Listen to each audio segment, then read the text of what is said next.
السلام علیکم. میں اس ویوز کے ساتھ محمد اظہر صدیق حاضر خدمت ہے.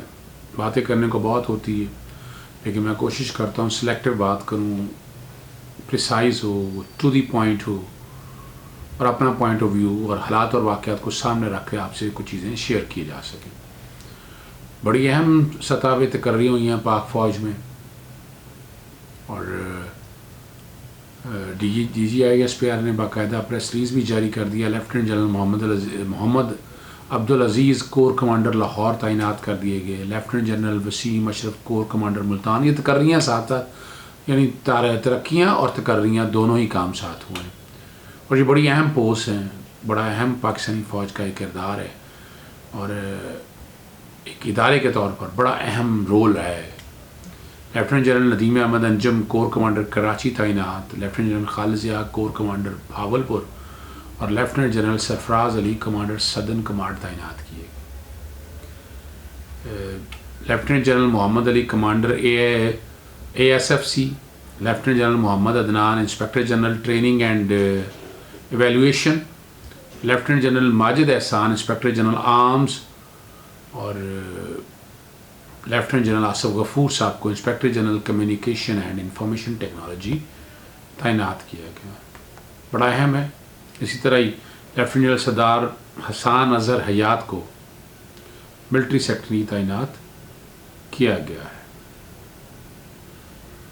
پاکستانی فوج ایک ادارے کے طور پر اور اتنے پروفیشنل کردار پاکستان فوج کا ہے. وہ الزامات لگتے رہیں گے، اس طرح کی باتیں ہوں گی، لیکن اتنا مزہ پاکستان کا بقا اگر ہے تو یہ پاکستان فوج کی وجہ سے، پاکستان فوج کے کردار کی وجہ سے، پاکستان فوج کی اسٹرینتھ کی وجہ سے، پروفیشنلزم کی وجہ سے.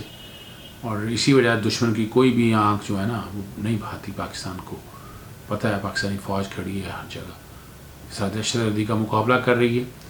جس طرح اس ملک میں جو افراتفری اور جو کرپشن کا بازار گرم ہے، کوئی کمپرومائز نہیں ہے اس کے اوپر. انشاءاللہ آنے والے دنوں میں حالات بہتری کی طرف جائیں گے.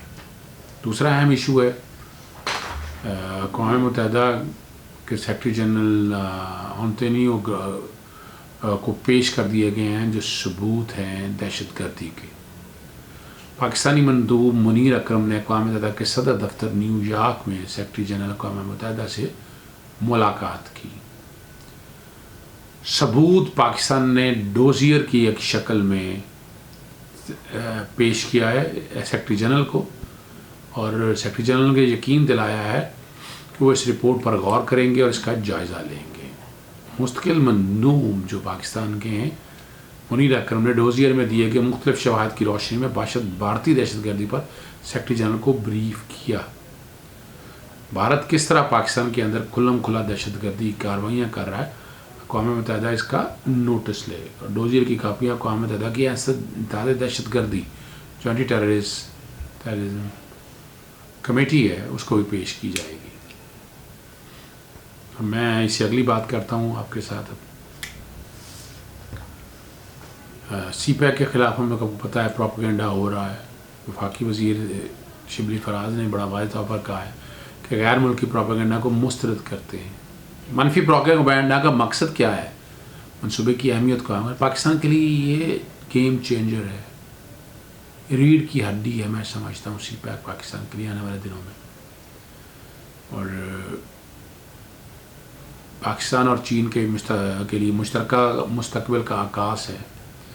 زراعت، سائنس اور ٹیکنالوجی کو بھی شامل کیا گیا ہے، اور یہاں دیکھنا پڑے گا کہ پاکستان کی اپنی جو پوزیشن ہے وہ ڈسٹرب نہ ہو. معیشت کی تھی بہتر کے لیے سی پیک اہمیت کا حامل ہے. روزگار کے مواقع بھی ملیں گے، ہر ایک کو پتہ ہے ہمیں. اور ہمیں اکنامک زون بنائے گئے ہیں اس کے لیے. گوادر میں آپ نے دیکھا کہ پہلا جو بحری جہاز لنگر کے حوالے سے 2000 ٹن سی فوڈ مچھلی کے حوالے سے یا جو بھی آپ کہیں وہ آیا، لنگر انداز ہوا، پھر وہاں سے گیا، پھر ایل پی جی کے جہاز آئے وہاں پر، ٹرکوں کے ذریعے، باؤزرز کے ذریعے وہاں سے شفٹ کیے جائیں گے. یہ ہم سمجھ سکتے ہیں.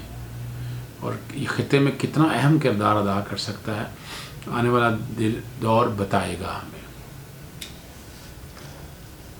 اب یہ بڑی اہم خبر جو ہے میں نے چھپا کر اس لیے رکھی تھی، یعنی کہا جا رہا ہے کہ کرونا جو ہے اٹ ول ڈسٹروائے دی، جہاں اکانومی ڈسٹروائے کر رہا ہے وہاں عام آدمی کے لیے بہت متاثر کرے گا، اور اس کے لیے ہمیں احتیاطی تدابیر لینی ہے، جلسے جلوسوں سے بچنا ہے، اور جس طرح اپوزیشن پے در پہ جلسے کر رہی ہے اور سوشل ڈسٹینسنگ کا خیال نہیں رکھا، اسے کرونا پھیل سکتا ہے۔ گراف آگے بڑھ رہا ہے کرونا کا، وہاں پر ہم سب دیکھ رہے ہیں،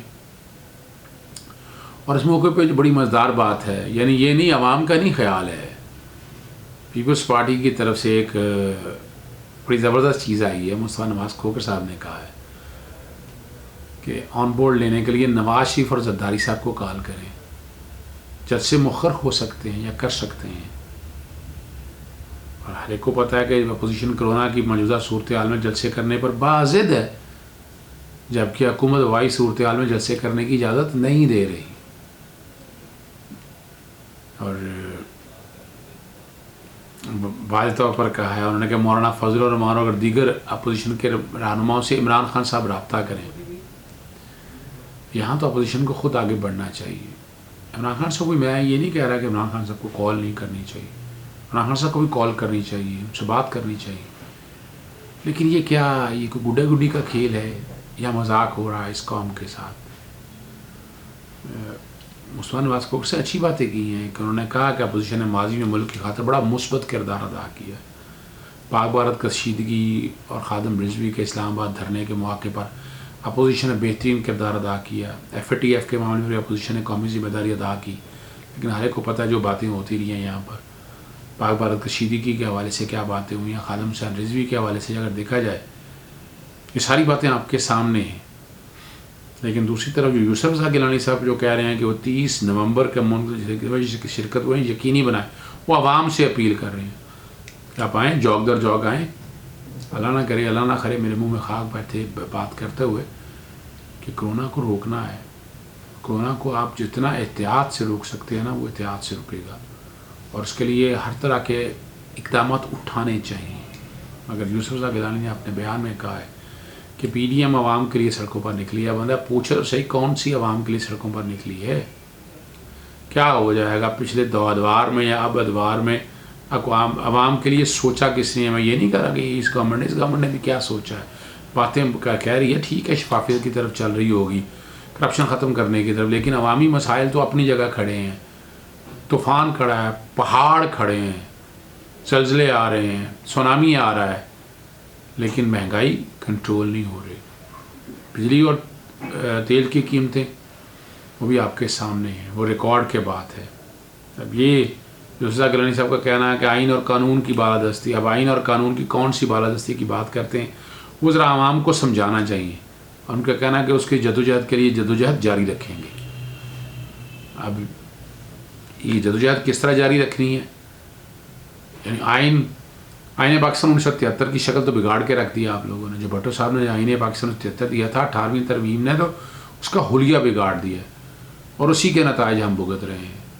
جو صوبائی آزادی کے خود مختاری کی بات کر رہے ہیں، اسے حال دیکھ لیں کیا ہوا ہے آپ کے سامنے، صحت کا کیا حال ہوا ہے، ماحول کا کیا حال ہوا ہے، ایجوکیشن کا کیا حال ہوا ہے، یہ سارے 18ویں ترمیم کے منفی اثرات ہیں۔ 18ویں ترمیم نے آئین پاکستان کو ایک ردی کی ٹوکری میں پھینک دیا، میں سمجھتا ہوں۔ آئین پاکستان 1973 ایک مقدم کتاب ہے، اس پر عمل درآمد ہونا ہے، اس پر اس طرح عمل درآمد نہیں ہونا جس طرح یہ چل رہے ہیں، جس طرح یہ چاہ رہے ہیں، اس طرح مسائل حل نہیں ہونے ہیں، یہ تو خراب کرنے کی باتیں ہیں ساری، اور اس میں کوئی شک نہیں ہے عمرانی معاہدہ آئین پاکستان، اس پر بہتری کی گنجائش موجود ہے، اس کو بہتری کی طرف لے کے جانا چاہیے، اور آسانی سے چیزوں کو سیٹل کرنا چاہیے تاکہ جتنے مسئلے مسائل ہیں وہ ختم ہو سکیں، چیزیں بہتری کی طرف جا سکیں، آسانی کی طرف جا سکیں۔ اور یہ آسانی کی طرف لے جانے کے لیے آپ کو اسٹیٹسمین بننا ہوگا، قوم سے پیار کرنا ہوگا۔ قوم سے پیار اس طرح نہیں ہوگا خالی تقاریر کر دینے، حکومت میری آئی 5 سال میں پورے کروں گا، اپوزیشن دوسری طرف کھڑی ہوگی اور یہ اسی طرح ہی 5 سال گزر گئے، لیکن کیا لوگوں کے مسائل حل ہوئے؟ وہ نہیں حل ہو سکے۔